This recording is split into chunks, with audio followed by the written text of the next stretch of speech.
Shabbat Shalom. Our parsha this Shabbat is Emor, and it was actually my son's bar mitzvah portion. And it's very interesting because at the time that he was having to write his speech, and it was very interesting because we had moved back, we're from LA, we moved back from Texas, and I was working at Temple Isaiah in LA, and he was supposed to have his bar mitzvah at Stephen S. Weiss. And because I was working at Wilshire Boulevard and Temple Isaiah, at that point mostly at Isaiah, he decided that he wanted to do it there. And the Cantor I was in charge of all the children, preschool, religious school, whatever. The Cantor was on sabbatical for 6 months in Israel. So I was suddenly his replacement. So I ended up being the one that was going to be working with him like I did with the other kids in the Cantor's absence, along with the rabbi. And so he had basically 1 month to learn the prayers in a completely different melody than Stephen S. Weiss did it, and to learn a whole different Torah portion, which Emor at that point in time happened to be on Yom Ha'atzmaut, on Israel Independence Day. And, he had to write this, this whole thing. And at the time, there was a real epidemic of middle school youngsters cutting themselves. And it's an actual direct correlation to what occurs in this parsha. We are commanded in verse number 5 of this Torah portion to not make gashes in our flesh, literally. Which is also interesting, once again, that this is Mental Health Awareness Shabbat. So it's difficult. Like sometimes people, they just want to feel something and they're so desperate that they can't feel that they actually hurt themselves. Now, I suggested he write about this because when you're up here and you're giving your Devar Torah, your drasha, what are you supposed to do? You're supposed to teach. Well, this was too heavy a burden to put on a 12-year-old. He wasn't quite 13. He was May, and he was going to be 13 in July.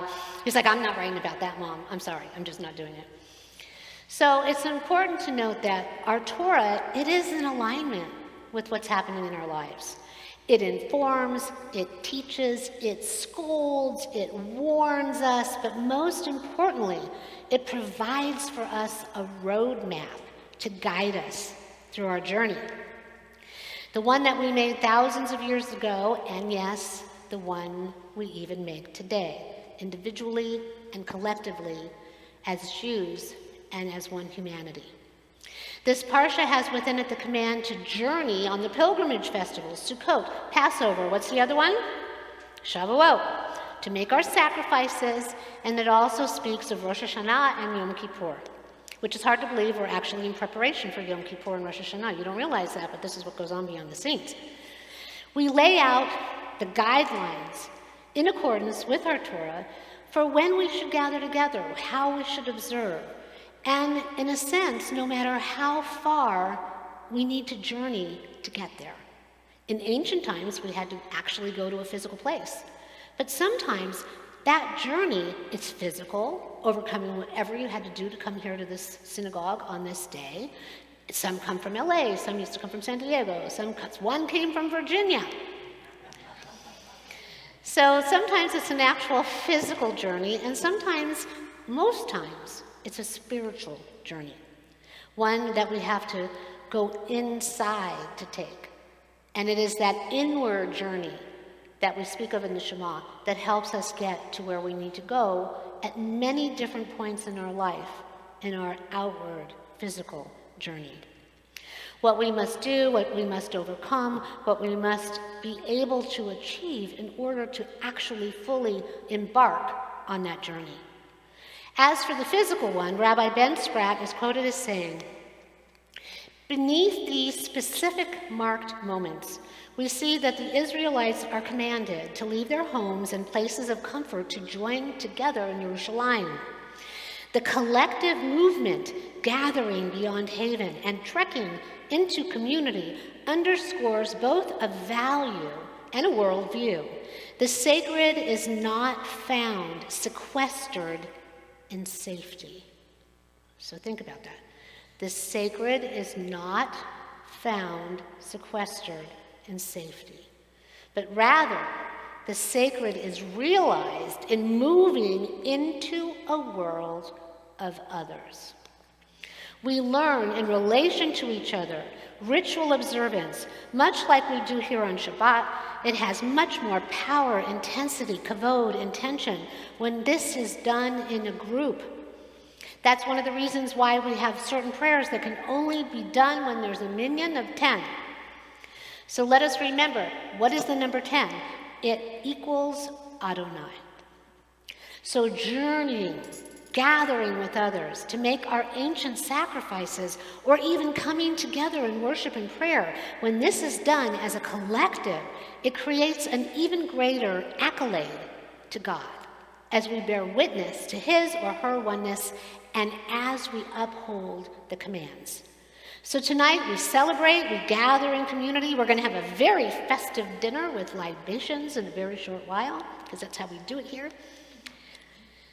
But we have, in a sense, come out of our caves of COVID into the light of God that is generated in community and generated in gathering. Rabbi Pratt likens this parsha to emerging from your cave to see God's glorious world all around you. He cites several examples, one of which is from the Talmud, which I'm going to share. Some of you that take that folklore class with Mark might have even already heard it. But Rabbi Shimon and his son, Rabbi Elazar, they went and they hid in a cave. And then a miracle occurred. And a carob tree was created for them, as well as a spring of water, so that they could have sustenance. They would remove their clothes and they would sit covered up in the sand up to their necks. And then they would study Torah all day in that manner. At the time of prayer, they would dress, they would cover themselves, they would pray, and then they would again remove their clothes so that they would not become tattered or tarnished, and then they would go ahead and repeat the process all over again. They sat in this cave for 12 years. 12. 10 is Adonai. 2 is partnership. Those of you that do class, the bet. Okay, 12, you put the 2 and the 1 together, you get 3, and what happens? What do we say? When we have things in a state of 3, we create order out of the chaos in the universe. So they were in there for 12 years. Elijah the prophet came and stood at the entrance to the cave and said, "Who will inform Bar Yochai that the emperor has died and his decree has been abrogated?" Someone did. They emerged from the cave and they saw that people were plowing and they were sowing and they were tending. And Rabbi Shimon Bar Yochai said, these people, they abandon eternal life of Torah study and they engage in mundane life. Every place that Rabbi Shimon and his son, Rabbi Elazar, directed their eyes was immediately incinerated. They had judgment. Are we supposed to judge? Who's supposed to judge us? Happens at High Holy Days. Only Adonai. So a divine voice emerged and said to them, "Did you emerge from the cave in order to destroy my world? Return to your cave." All right. They went back. They sat there for another 12 months. And then they said, surely that the judgment of the wicked, which lasts only for 12 months, their sin was atoned for in that time. We should be able to get out of here in 12 months. Surely this has been enough. And then a divine voice emerged and said, "Emerge from your cave." They emerged, and now everywhere that Rabbi Elazar would strike, everywhere his gaze would go, instead of incinerating people, Rabbi Shimon would then, in turn, heal. Rabbi Shimon Bar Yochai hid from the world, and yet he achieved great mystical powers and truths. Some say that when he was in that cave, he actually wrote down the secrets of the Kabbalah, the Zohar. In emerging from the cave, the clarity of all these truths led him to harshly judge and kill those he observed. We have to process the messages that we get, and it's challenging at times. So the divine voice in this story makes it very clear that these specific truths led him to harshly judge. And what the divine wants us to know is that the purpose of life is not only about the pursuit of truth, and justice, tzedek tzedek terdot, but also about healing the world, tikkun olam, repair of the world.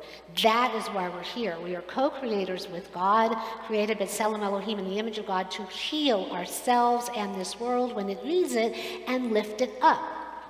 As Rabbi Pratt stated, the sacred is not found sequestered in safety, but rather it is realized in moving into the world of others.